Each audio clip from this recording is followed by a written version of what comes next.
would ensure peace in Pakistan.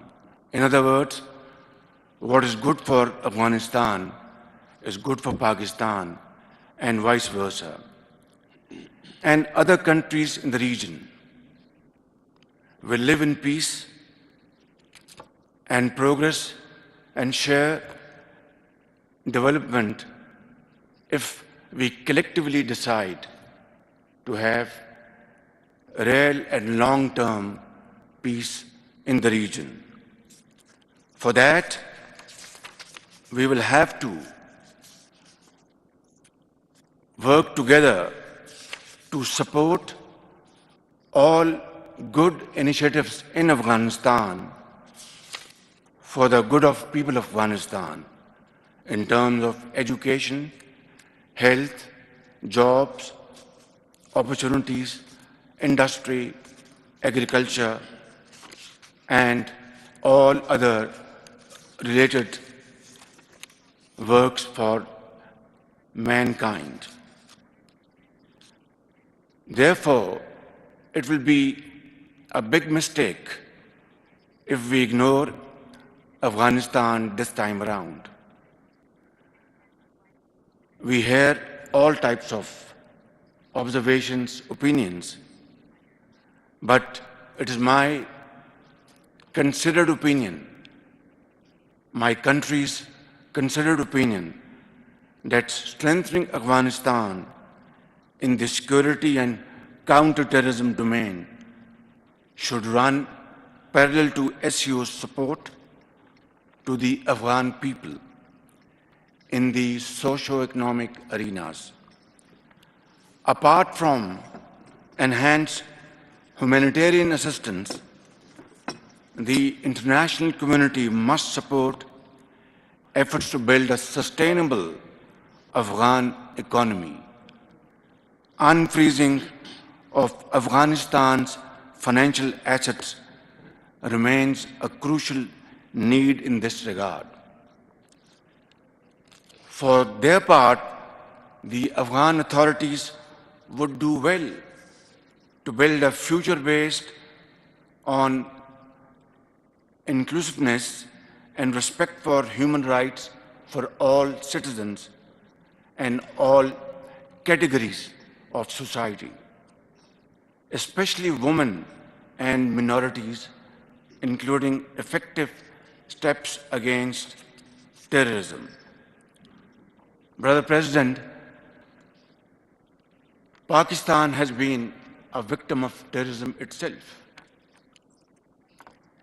I don't have to go into its history, but suffice it to say that we have paid huge sacrifices to defeat the monster of terrorism. Thousands and thousands of Pakistanis were martyred, brothers, sisters, mothers, soldiers, doctors, engineers. Even today, if you see somebody limping on the roads of Pakistan, he might as well have been a victim of terrorism. So there cannot be a bigger manifestation of our commitment, our dedication to fight this menace collectively. And I would certainly urge honorable members of SCO to join hand together and fight this menace of extremism, separatism, and terrorism and wipe it out from the face of the earth. Excellencies, I am coming from Pakistan, where floods have devastated ordinary life over there. Millions of people have been displaced. 1,400 people have been killed, including 400 children. And million houses have been partially or completely damaged.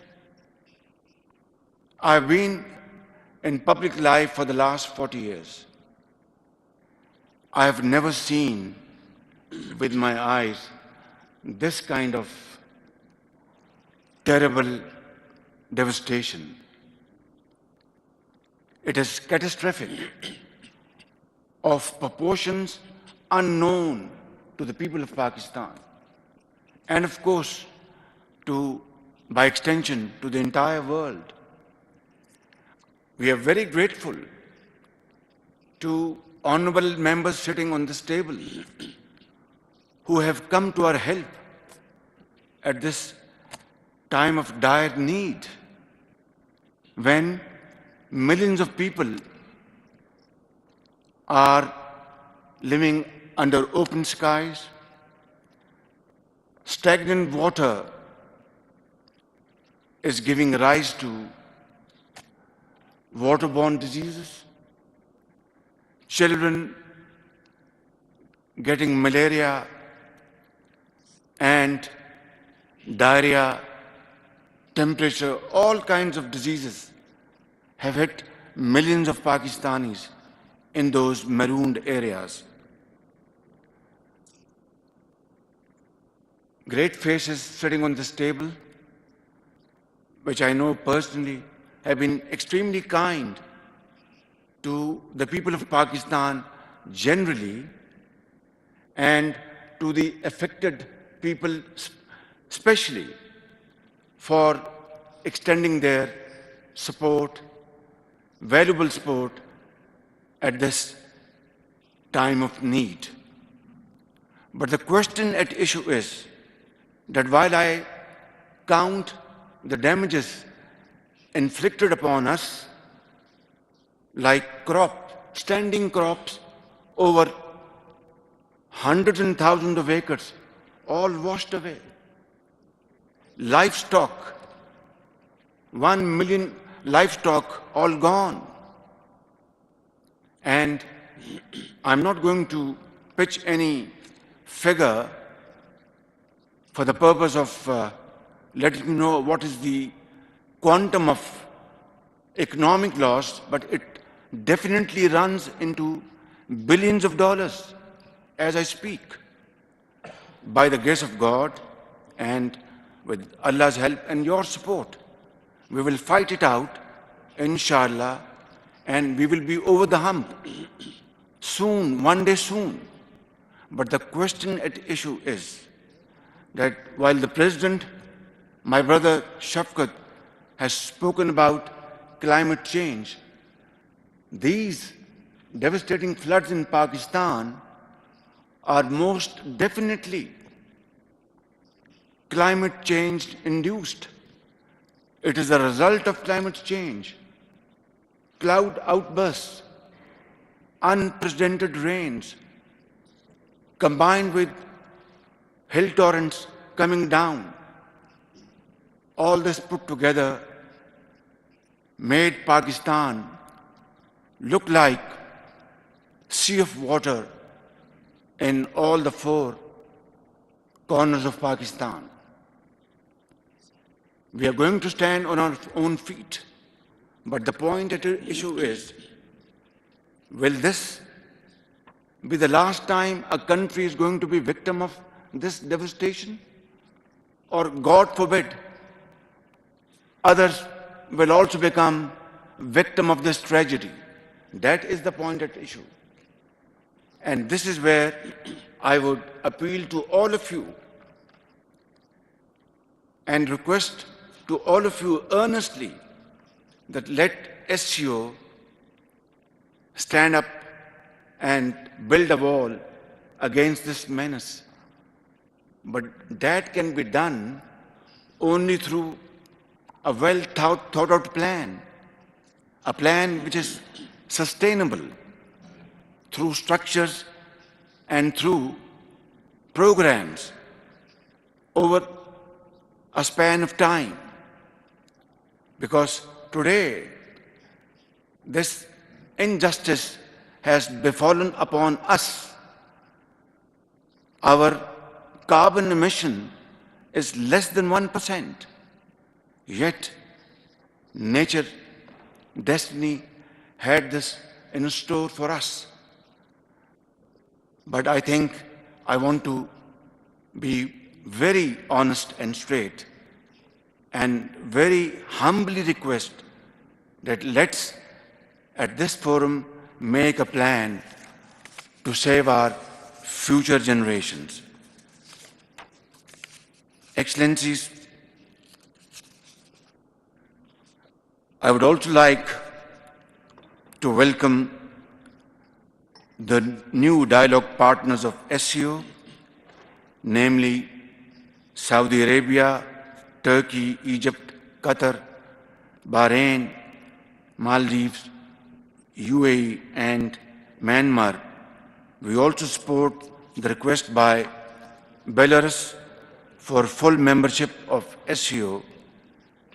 Inclusion of these friendly countries into the SCO family would further strengthen the organization. Let me conclude by reaffirming Pakistan's strong and unwavering commitment in advancing the objectives of the SCO. And most definitely I will join my voice with the voices here that let's start a very robust connectivity plan. And of course, when we move towards connectivity of Central Asian countries with neighboring countries, full transit rights would automatically accrue. There is no discussion about it, of course. And it will be a win-win outcome for all the member states. I think this is the time to act and act now. Thank you very much.